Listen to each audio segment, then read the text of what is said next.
Vendredi, ce fut la journée de prière avant de vivre samedi dernier la journée de consultation gratuite. Les talibés mourides se sont également souvenus de Mame Cheikh Ibra Fall ce lundi. La veille du Magal des 2 Raka, le Kourel célèbre la journée du parrain.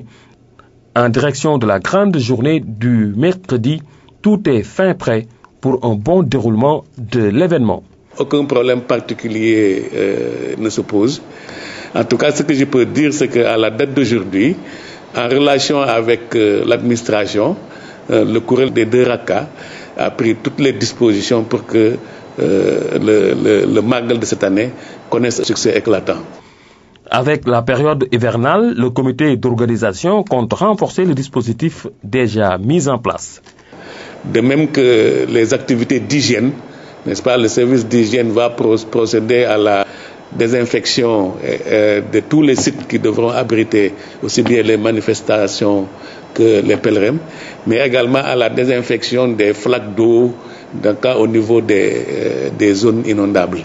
Le Magal du 5 septembre célèbre la prière de Cheikh Ahmadou Bamba en 1895 dans le bureau du gouverneur de l'AOF. Ce mercredi, Serigne Mame Mor Mbacké, comme à l'accoutumée, va diriger cette prière. La chapelle Saint-Mathias Moulumba fête son saint patron Mathias de Moulumba. Déjà 50 ans de présence au Sénégal, les fidèles rendent grâce à Dieu. Une messe a été dite à l'occasion. Constance Philomène Diagne. 50 ans depuis que la chapelle accueille des fidèles catholiques. Ils sont très souvent des quartiers de Derklé à Castor. En ce jour, l'heure est à l'action de grâce envers leur saint patron, Mathias Moulumba. Il avait fait preuve d'abnégation, d'endurance, de persévérance pour témoigner et vivre de son identité chrétienne dans le monde.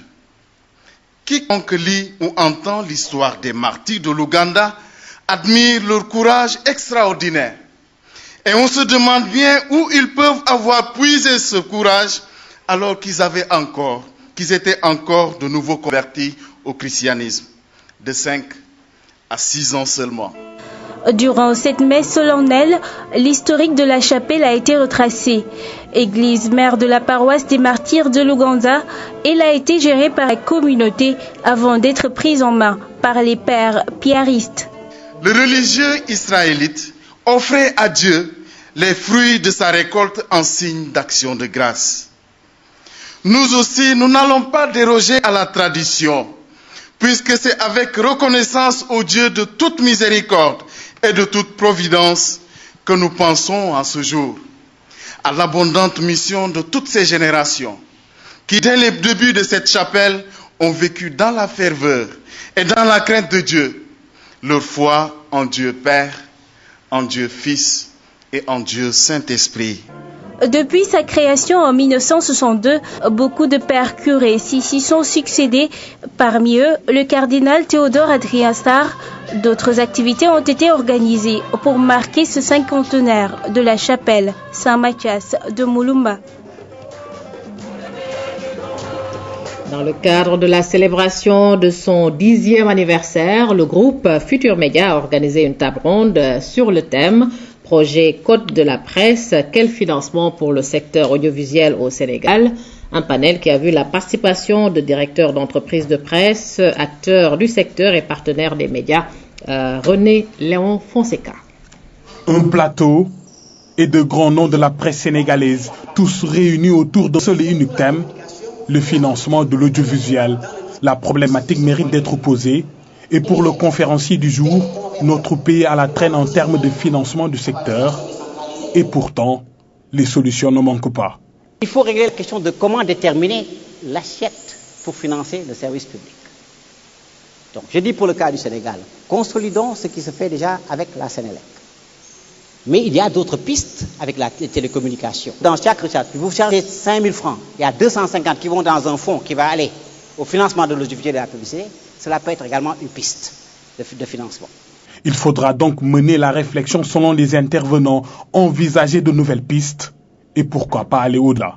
On ne peut pas faire une presse sérieuse, professionnelle, crédible sans en assurer le financement. Si le financement n'est pas assuré, vous ne pouvez pas avoir des professionnels dans le secteur. On ne peut pas avoir une entreprise de presse forte quand on réduit les journalistes et l'administration et les techniciens à un rang de pauvres airs, disons-nous la vérité. Parce que la performance de l'entreprise est aussi conditionnée par les conditions de travail et les conditions de vie des gens qui y travaillent. Il faut qu'on ait effectivement d'autres perspectives, d'autres propositions. Il faut qu'on renforce nos éditions, il faut qu'on renforce nos programmes, il faut qu'on renforce notre production. Et surtout, le renforcement de notre production ne peut se faire que par un financement conséquent du service public de l'audiovisuel. Un nouveau cadre juridique encadrant le financement de l'audiovisuel est primordial selon les participants. Ils ont aussi souhaité que le nouveau code de la presse soit voté au plus vite. Voilà, bon anniversaire donc au groupe Futur Média. Football et Yusekan Boudo au menu du lundi sport. Aïssatou François Sec, bonsoir. Bonsoir, Maïmouna. Parlons d'abord Cannes 2013. Les Lions préparent leur match contre les éléphants de la Côte d'Ivoire. Oui, Maïmouna, dernière ligne droite en direction de cette importante rencontre. Première séance d'entraînement des Lions en route vers Abidjan. Pour l'heure, l'effectif n'est pas au complet. Le reste du groupe est attendu mardi, nous dit Seydina Alioune-Djigo. Premier pas dans le sentier balisé vers Abidjan, 8 joueurs donnent le signal, 8 ponctuels mais pas tous méritants. Parmi les Lions au repos en championnat, Issiardia. Le Qatar et ses Ronlettes Somme n'a pas démarré sa saison. Au pied de l'emblème, l'équipe nationale s'entraîne au petit trot d'abord, puis commencent les choses sérieuses. Jeu autour de la balle pour retrouver les automatismes, c'était avant le grand privilège, on se rapproche des stars. La séance de tennis-ballon met fin à l'entraînement aux allures de déclassement physique. Les esprits, eux, sont déjà à Abidjan. On essaie d'aller jouer avec sans complexe, essayer de prendre les 3 points de la rencontre. Faut pas faire n'importe quoi non plus, même si on va aller là-bas pour jouer toutes nos chances et essayer de remporter ce match-là. Donc il faut jouer intelligemment. Le groupe sera au complet mardi, assure-t-on. 15 Lions manquent pour l'heure à l'appel. Voilà, Aïssatou François Sec. Parlons maintenant donc du Casa Sport qui est champion du Sénégal de football. Le Casa Sport donc qui a battu Djambar 1-0. Voilà, et pour la première fois de son histoire, le Casa Sport monte sur la plus haute marche du podium du football sénégalais. Hier au stade Fodewad de Saly, les poulains de Demba Ramata ont battu les Djambar 1-0. Retour sur ce match de la 6e journée des playoffs aux allures de finale avec Alioune Badara Kane. Alors que c'est la fête dans les gradins. Enfin, le Casa Sport sur le toit du football sénégalais. L'équipe Fagnon de Ziguinchor est sacrée championne du Sénégal pour la première fois de son histoire. Le sacre porte l'empreinte de Abdoulaye Diallo, le teigneux défenseur des Verts et Blancs. Sur cette balle arrêtée d'Aliou Koli, Ousmane Mané se trouve du pain béni pour Abdoulaye Diallo qui transforme l'offrande. Djambar se rue à l'attaque mais ne concrétise pas ses occasions. Mi-temps 1-0 pour le Casa Sport. Les supporters de Djambar sont désabusés. Ils n'ont plus que 45 minutes pour refaire le retard. Au retour des vestiaires, les Mourois accentuent la pression mais se heurtent à une muraille blanche. Le Casa Sport est même tout près d'enfoncer le clou. Le jeu devient plus ouvert, les occasions se multiplient. À la 74e minute, Ousseynou Tchoun a la balle de l'égalisation. Il choisit la mauvaise option. Les derniers espoirs s'envolent, les nerfs se lâchent. Ousseynou Tchoun commet l'irréparable. Expulsé, il paye ainsi une erreur de jeunesse. Ça sent bon pour le Casa Sport. Le trophée de champion du Sénégal ira bien à Ziguinchor. Mamanding Kidjera peut enfin le soulever. Ce trophée que rêvait de remporter pas mal de générations du Casa Sport.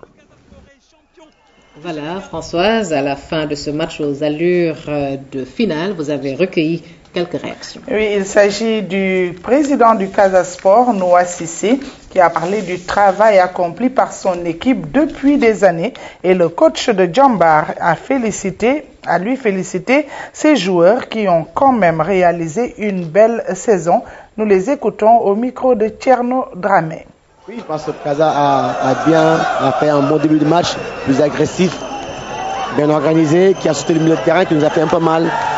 On attendait qu'ils fassent du jeu, mais ils ne l'ont pas fait. Mais bon, c'est une bonne leçon tactique du coach en face. Donc voilà. Mais maintenant, nous, on a manqué un peu de comment ça s'appelle, on ne s'est pas libéré parce que voilà, peut-être que l'enjeu nous a un peu timoré. Mais bon, c'est un apprentissage. Il faut bien apprendre. Après, attendre l'année prochaine, Inch'Allah, et féliciter les vainqueurs. On souhaite une bonne Coupe d'Afrique et puis voilà, tout ce qui s'ensuit. Et puis toutes les félicitations. C'est une région qui mérite. Hein. Je pense que dans l'ensemble du football sénégalais, c'est un club qui mérite ça. Il faut le rendre hommage, tout simplement. Alors, vous disiez ce matin qu'en cas de défaite, ce n'était pas forcément un échec, ce serait dur. Mais aujourd'hui, là, à chaud, comment réagirez-vous comme ça, de perdre devant le public de Djamba? Une défaite fait jamais plaisir. On a toujours un pincement au corps, ça fait mal au cœur. Mais bon, après bon, c'est que du football. Hein, on n'est pas malheureux, on a voulu gagner. C'est eux qui gagnent. C'est pas ça. Il y a un vainqueur, il y a un vaincu, donc c'est nous, donc il faut accepter, c'est la douleur du sport, donc on les félicite, on les encourage c'est tout simplement, mais bon, ça fait mal. Bon, on accepte, c'est dommage parce qu'il y avait du monde qui était venu pour faire la fête avec nous, mais bon, quand même, on va faire la fête parce que voilà, on est un bon champion. Nous avons opté pour deux choses. Premièrement, construire dans la durée, bâtir dans la durée, en conséquence de quoi, aucune précipitation, aucun affolement.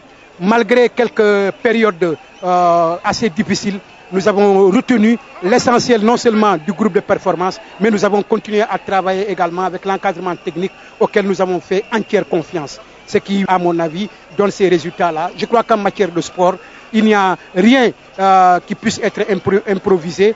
En matière de talent, il n'y a pas de génération spontanée, à quelques exceptions près.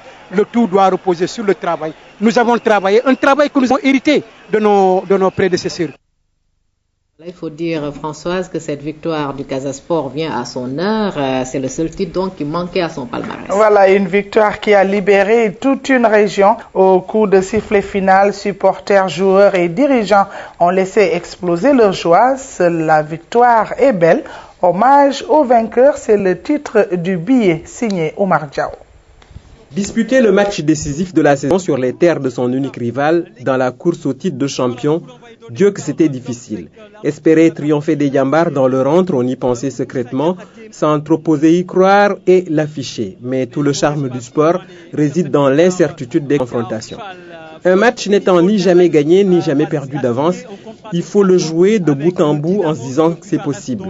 Le Casa n'est pas venu à Mbour en victime expiatoire, l'équipe est arrivée avec un seul objectif, gagner. Son adversaire avait lui, celui inverse, ne pas perdre car un simple nul aurait suffi au bonheur des Djambars. Cette douce perspective a commencé à fuir après 20 minutes de jeu à l'ouverture du score. Stupeur dans un stade grandement acquis à la cause de l'équipe locale, personne ne le savait encore, mais le sort en était déjà jeté. Le mot Djambar change de camp et de couleur. Les 70 minutes restantes, les tentatives de revenir au score seront vaines. Il était dit que Dame Coupe rentrerait enfin dans la case après plus de 4 décennies d'efforts. Le Casa Sport venait en toute beauté d'ajouter à son palmarès le titre de champion du Sénégal tant rêvé par Jules François Bocandé. Il l'avait prédit et le rêve s'est réalisé l'année de sa disparition. Quelque part aux cieux, il a certainement jubilé en gagnant. Nul doute que ce sacre lui sera dédié. Une nouvelle page s'ouvre ainsi pour l'équipe fagnonne de Ziguinchor. D'une certaine façon, cette victoire acquise de haute lutte est celle de la Casamance, des verts palétuviers et des palmiers. Une coupe peut, au moins l'instant d'une célébration, apporter la paix dans les cœurs. Omar Diaw à Ziguinchor, Françoise, c'est la joie des supporters dans les rues. Oui, une finale Casa Djambar suivie en direct à Ziguinchor et partout dans le monde. Grâce à la RTS, toute une région s'est mobilisée derrière son club fagnon. La victoire acquise certainement grâce aux prières de nombreux supporters à Basso. Les joueurs du Casa Sport ont brillé par leurs prestations sur le terrain. Un match bien suivi en direct sur la RTS 1 dans certains salons bien aménagés. La finale Casa Djambar a mobilisé toute une région. Et même les tout petits ont prié pour que la coupe revienne à Ziguinchor, comme si le ciel était favorable à cette volonté.